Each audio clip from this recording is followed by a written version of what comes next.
My name is Alfonso Alexander, your host for the Voices of Impact podcast, brought to you by the Ph.D. Project. And I am super excited today to bring to you a future Hall of Famer. And I mean future Hall of Famer because our guest today has been announced that she is going to be one of the inductees this summer into the Ph.D. Project Hall of Fame. So, ladies and gentlemen, please welcome Dr. Vanessa Perry to our podcast today. Dr. Perry, how are you? I'm doing great, Alfonso. Thank you so much for having me. And I still haven't quite processed the Hall of Fame induction. So I'm going to need some time. That's a real honor. Well, we're honored and you earned it. So we're honored to be able to acknowledge all of your work. And that really is what we want to talk about today. Who you are, what you do, how you've gotten to the point in your career that esteems you worthy of being a Hall of Famer for the PhD project. So let's jump right in. Let's have some fun. Let's talk about you and your work and how you impact and inspire other people. Is that all right? Sure, I'm going to try my best. All right, wonderful, wonderful. So let's talk about where you are currently, what your role is, what you do, and then we'll back into how you got there. Sure. So I am a professor of marketing and strategic management and public policy. So that represents two departments at the George Washington University School of Business. I've been at GW for 25 years. It's hard for me to even believe that. But yeah, my 25th anniversary will be later this year. I'm currently on sabbatical after roughly 7 years in various capacities in the office of the dean. So I was interim dean, I was vice dean for strategy, I was vice dean for faculty and research. I was special advisor to the dean. And so I'm taking a little break now, try to get back to my research full time and get ready to get back into the classroom. I love it. I love it. So getting ready to recondition yourself to get back into the research mode in a greater way. What are some of the areas that you're looking to do some research on right now while you're on sabbatical? So I'm spending my sabbatical in part at the Urban Institute's Housing Finance Policy Center, where I have been hanging out, doing some work with the staff there on a number of issues that relate to access to homeownership, access to financial services markets. That's where my research has been more or less for a couple decades now. And so it's been great to kind of be around people who are just doing scholarship full time and are not academics per se, but academia adjacent. Sure. And there's some real energetic, very smart people there who have some great data access and access to practitioners and policymakers. So that's a lot of fun. So I'm doing that and hoping that some of the learnings will then help me transition back to the classroom because it's been a while. Sure, sure. No, that sounds outstanding and very exciting, particularly in these days and times. A lot of things that are happening in the marketplace really impact the work that you're doing. Oh, absolutely. Absolutely. In fact, some of the elements in the bill that's currently working its way through the House and Senate deal with the shortage of housing units that is nationwide. And that's something that I've been kind of focusing on, trying to find some solutions to that. I love it. I love it. So let's back up a little bit. Tell us about what you did before you got into academia and really what led you into academia. Let's get a snapshot of your history. Let's see. Uh, the truth of the matter is, becoming an academic, I'm going to go backwards. So becoming Okay. an academic was surprised no one. My dad was an academic. My mother says I used to take my stuffed animals and line them up and have little classes in the house in my bedroom when I was a kid. Uh-huh. My dad used to he still does speak in terms of, well, there are three aspects of X and five aspects of Y. And so I just picked that up, I think, lock, stock, and barrel Sure. from him. Being Hmm. exposed to, I used to go to class with him, hang out with students, hang out on college campuses. It's always been kind of a second home to me. So your So father that's was a what, professor as well? yes, yes. Okay. In what area? Um, he's in sociology and social work. Oh, wonderful. So not that far afield from at least the applied areas that I've worked on either. Sure. So um, there's that. And my mother was a systems analyst, um, started out as a computer programmer, which is the way I started my career. So I didn't I didn't stray that far away from her work either. Yeah. That's just kind of it's not a coincidence. It just is what it is. You know, people kind of Sure. fall into what they're exposed to. I absolutely did. But I started my career in a kind of, you know, non-linear way to academia. You know, I was an undergraduate philosophy major. Okay. I kept changing my major, but that certainly doesn't necessarily lend itself to business. But I did have a business minor Hmm. and an economics minor as well. So that kind of exposed me to, I don't know, maybe something that could, on some level, help me get a job, Sure. which is what my parents were most concerned with. Then I went and got an MBA. And from the MBA program, I came out in, it was just a total economic downturn at the time, and nobody was really hiring. And so jobs were hard to come by. So I took a job in Chrysler, which is a company that no longer exists, but at the time was one of the big three, four automakers in the US. And I was in a management training program there. And I worked there for about a year, and it was a job, and my parents wouldn't let me quit. Hmm. I didn't love it. Learned quite a bit there about sort of the real world of business, but had no interest in staying there. And then I had a good friend who was working at Freddie Mac, who was leaving to go back to grad school. And they told him, you know, just go find your replacement. Oh, Just wow. go recruit them and train them. And that's what happened. Okay. So I ended up working in Freddie Mac's financial research department. I knew nothing about housing. I knew nothing about mortgages. I knew a little bit about capital markets, but only what I'd learned in the MBA program. Mhm. And I knew a tiny bit about coding, you know, programming, little tiny bit about that. But he really, I mean, I had to learn on the job, and I had to learn quickly. Sure. Um, Came there and absolutely fell in love with the idea of expanding opportunities for underserved markets. Mhm. My first project was about measuring uh, Freddie Mac's ability to serve um, low and moderate income and minority neighborhoods, Mhm. and it just stuck.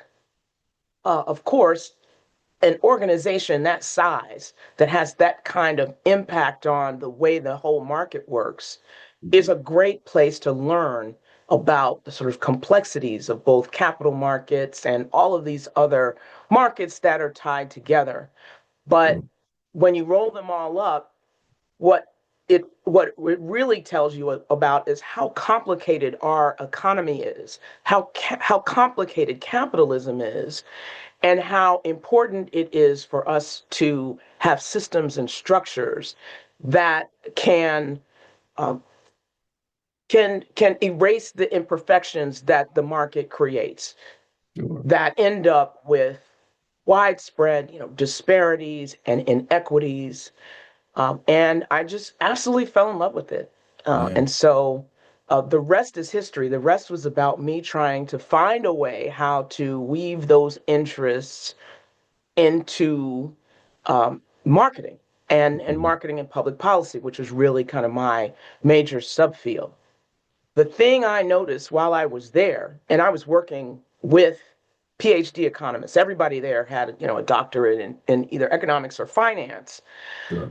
And I just didn't think they got it right. I just didn't think they understood real people and how consumers have to navigate these complex markets, often without any real support, Right.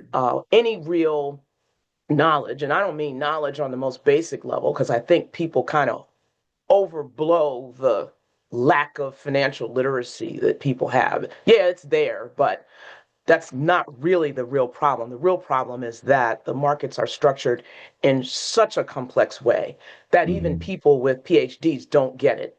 Wow. And folks who are, just trying to manage their households and, just trying to survive or thrive or create a better life for their children couldn't figure this out. I don't care how many courses they took online.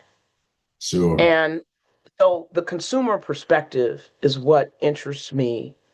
interested me the most. What I thought they got wrong, and what I thought learning more about sort of consumers from a behavioral perspective would Hmm. then help me be prepared to do more research in that area. Got it. So that's where the marketing piece comes in because you're looking at consumer behavior and how it impacts us. It's amazing. I bet you just a little sidebar in my mind when we went through the housing crisis in '08 and the years leading up and then, '08 through 2010, I bet it was a really active period for you in Oh, terms of being able it to was assess what's happening. it was bananas. I felt bad that my career as a researcher really got jump started because of that crisis. I was like, I am benefiting from all of these people who are suffering.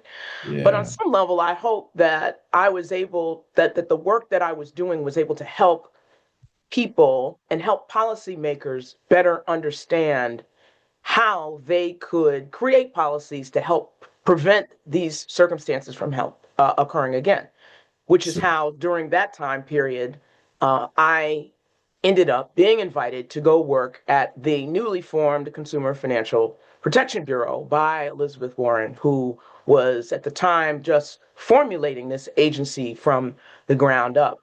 And they brought me in to help them uh, design disclosures that would help consumers make more informed choices and know more about the cost and risks of their decisions. yeah. So it was sort of very rewarding for me from a career perspective, but it was a really, really tough time for many Americans, and a lot of people have yet to fully recover. Yeah, absolutely. I know so many people that had mortgages with interest only and balloon payments that truly have not recovered from that. So I completely get it.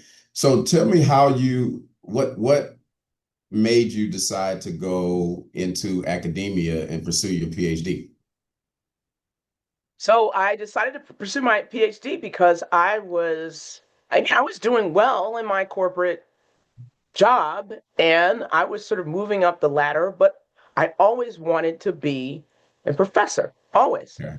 So it was just a matter. If I get one more promotion, I'm going to actually make too much money to want to quit Right, right. and go back to school full time. So, I finally was like, all right, it's now or never. So let me get out of here. And so I did and never looked back. I'm really, really, I feel like I have the best career. It's the greatest career in the world. And I mean, there are probably others Why that is are that? probably okay. Uh, it's the startup costs are high. Uh-huh. It took, it takes 11 years more or less to get tenure. But if that's the path, and that's not the only path, that was the path that I chose, and luckily it worked out. But now I get to pretty much do what I want to do, Hmm. and even if I do as little as possible, it's still I still feel like I am doing something that helps other people, Right. whether it's students, whether it's to help the university infrastructure perform better in those leadership roles, which ultimately benefits students now and hopefully in the future. The research that I get a chance to do, I hope informs policymakers to improve conditions for consumers, for households, for communities. And it's great. And no, it doesn't have to be a whole lot of work. I mean, for the most part, I'll put it this way. I may not sleep 8 hours a night, but if I could sleep that long, at least I could be, at least the opportunity is there. I'll leave it at that. Sure. No, that's amazing. I really love the fact that you've been able to capitalize on a career that gives you an opportunity to help other people, regardless of how it manifests. Like you said, if it's in the classroom, you're helping students. If it's through your research or consulting, then you're helping maybe the economy at large, but maybe a subset of it. So I think that's amazing. It's my hope. I mean, it's I'm doing my best. Yeah, no, I love it. I love it. So when you look at your journey, either going through a PhD program or what you've done in terms of the work and accomplishments that you've had afterwards, what's one of the things that's really been most challenging for you to overcome as part of your process and your career development? Frankly, the most challenging thing has been being an interdisciplinary researcher because not just business schools, academia in general is say they appreciate interdisciplinary research, but they're not structured in a way to truly be able to embrace that. And the best research projects I've worked on have been with people from other fields, or at least had other areas of expertise that they could bring to the table. And so we were able to create something that was more of a contribution than it would have been, just in marketing alone. I mean, those things are Sure. important too, those sort of more mainstream contributions. But that's been a challenge for me because I didn't understand that I couldn't just walk into marketing with my sort of background working in economics and kind of having that perspective and immediately be able to publish in marketing journals. I also didn't understand why I couldn't take my marketing knowledge and walk into, economic circles and apply it there. So I'm working on a paper now, comes very much from a marketing perspective. In fact, I'm at the stage now where the people that I've mentored are the ones telling me how to do research, right? And so it's a paper that Nicole Davis and others that I've worked with and sort of watched through their journey are now helping me craft studies. But it's a paper that I'm sending to an economics and public policy journal, and the reviewers are like, "We don't know what you mean by what is a test of mediation, and what is happening here." Which are things that is wild because when you're a marketing PhD, you have to learn methods from other fields. You have to learn theories from other fields. It's just the way that we operate, but Okay. it doesn't work in the reverse necessarily. And that has been a real challenge. It may sound trivial, but in practice, when you're trying to get out there and get published and present your research in different audiences, it becomes a real challenge. I would imagine in some cases just the innate nature of people to be defensive of their work and not naturally wanting to team with others sometimes may come into play as well when you're looking at interdisciplinary work. Is that true? Yeah, I mean, it's absolutely true. We are trained to focus on our fields and advance theory and practice in our fields. And that's kind of the way the academic system is set up. Hmm. We have a lot of schools have departments and they're very siloed. We're expected to publish in the fields journals, at least, up to tenure for the most part. Right. So the whole setup does not support interdisciplinary research. But it's interesting because if you look at all these universities and business school mission statements, and what funders are looking for, by and large, it's interdisciplinary. Sure. So it may be changing. The tide may be changing, but that's been my biggest challenge. How are you overcoming it? I'm just doing what I'm doing. And if the marketing journals don't want to publish what I'm doing, so be it. It is what it is. I'm not going to get tenure again. So, um, but I do coach and advise many people who are junior people, and I have to share with them, for your own good, it's best for you to focus on marketing journals or policy journals or whatever field they happen to be in until you get tenure, until you have demonstrated mastery of your field and are recognized in your field, and then you can kind of flex and do more. Gotcha, gotcha. Well, you mentioned two words that go hand in hand and are very important to me and important to the community. That is the PhD project. Earlier, you mentioned the word mentoring, and then most recently, coaching. Talk to us a little bit about how mentors have helped you, and I know you're doing a ton of mentoring and coaching right now. So, talk to us a little bit about that aspect of who you are, Dr. Perry. I never set out to really uh, be anyone's mentor, not intentionally, Sure. but no one that mentored me, I don't think, set out to do that either. Hmm.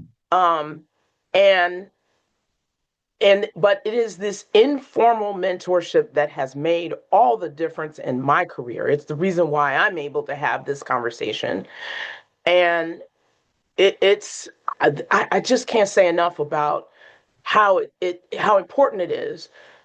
But it also has been a largely informal process. And this is why I think the PhD project is so valuable, more valuable than I think anybody can kind of explain on a website.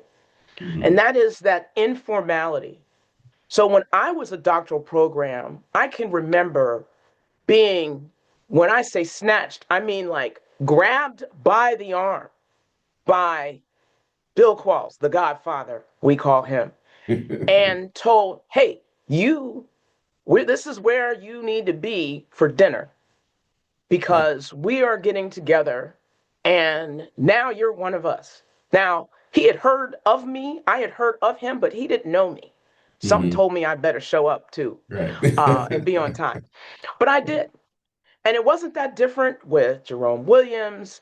It wasn't that different from Thad Spratlin, uh, who sat next to me and when I was interviewing at a conference, sat next to me in the lobby and said, how's it going? How are your interviews going? And I was like, they're going. And he's like, if you have any problems and you need a job, call me or let me know because I can go downstairs right now and get you a job.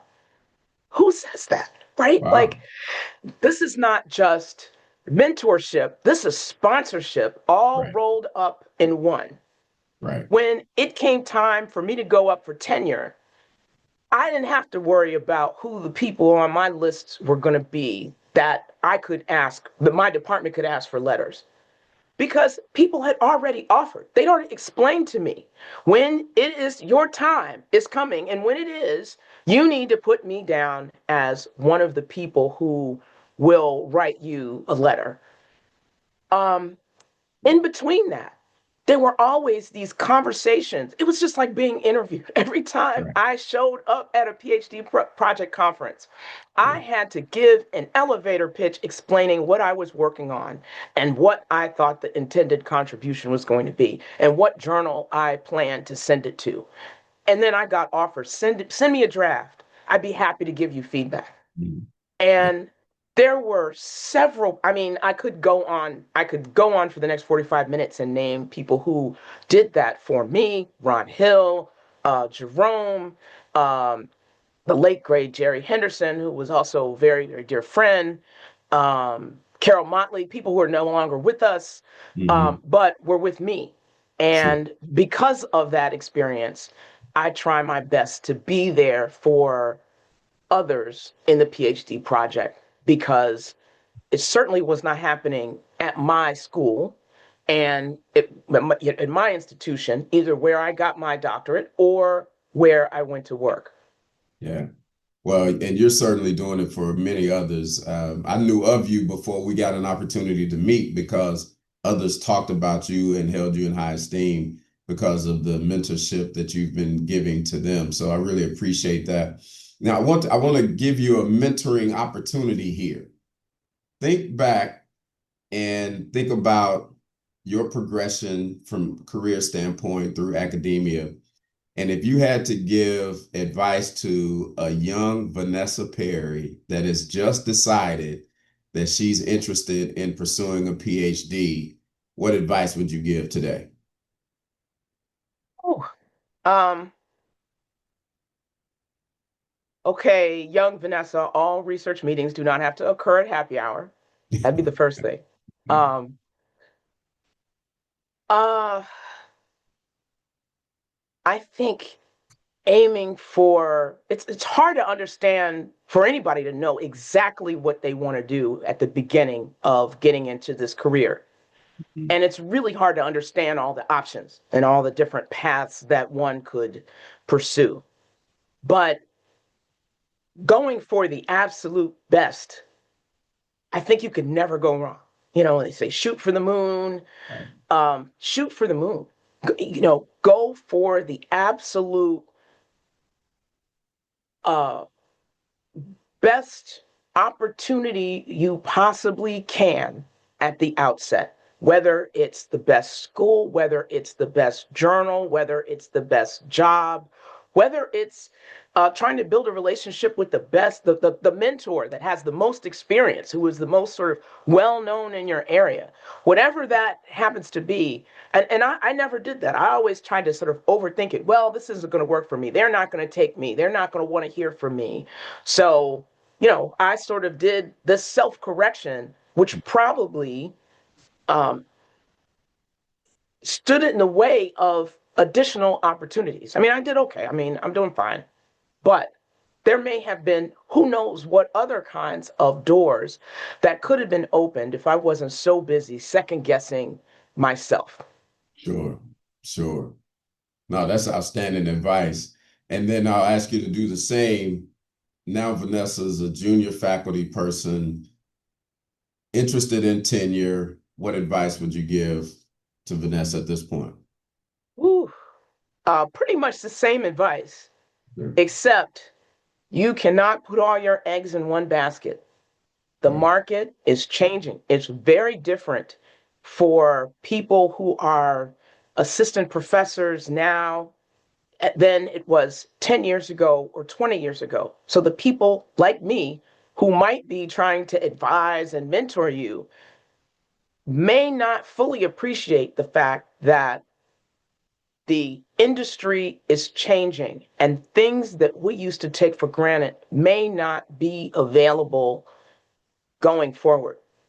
So, yes, it's important if you are at a research oriented school to try to publish in A journals, but that can't be the only thing that you do because what you don't want to do is end up 6 years out with a couple of A's and nothing else because it's really, really difficult then to have options if you decide you need to move.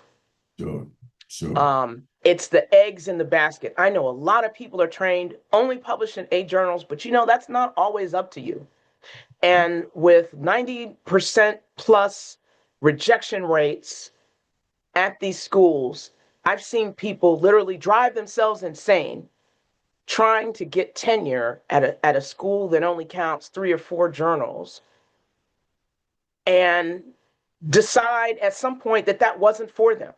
Hmm. and that they didn't want to remain on that path. And Sure. that's great. I mean, whatever path you choose is a great path. Um, I should stop there.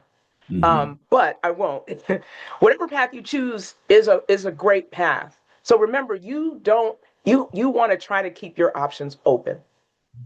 Sure. And this set of options is changing. It's changing for all of us, because the business school business schools are changing. Sure. Sure. Well, I know you have been so gracious with answering my questions. So I'm going to turn it over to you and just say, in closing, if there's anything that you want to share with our audience, please feel free to share freely as we come close to our time. Phew. I already used the few tears that I actually could generate, when I learned that I was going to be inducted into the Hall of Fame. So all I have left is a bunch of thank yous for all the people who have given their time and expertise and patience and courage, in helping me get to here. And I hope that I can continue to serve. The PhD project is the reason why I am here. And so my goal is to do whatever I can to make sure that the PhD project can make sure there are many more people who uh, choose and thrive as business professors. Thank you so much. Thank you for your love and passion for the PhD project. And even more importantly, thank you for all that you do for those that are coming behind you. It does not go unrecognized, and we're really appreciative of you and all that you do. I am grateful for this time that we had an opportunity to spend today. What you've shared is phenomenal. I look forward to us being able to share it to the whole world. So thank you so much Thank for you, being. Alfonso. Thank you. Yeah, my pleasure. My pleasure. Ladies and gentlemen, you have been listening to the Voices of Impact podcast brought to you by the PhD Project. We're so grateful that we had Dr. Vanessa Perry here with us today. Please continue to look out for other episodes and go back and look at this one again. I think you will find so many nuggets of wisdom that were shared here by Dr. Perry. Dr. Perry, again, we appreciate you being here. And until next time, everyone, we'll see you on the next podcast. Take care. Tune in, get inspired, and discover the voices making a difference through the Voices of Impact podcast, your front row seat to the future of leadership.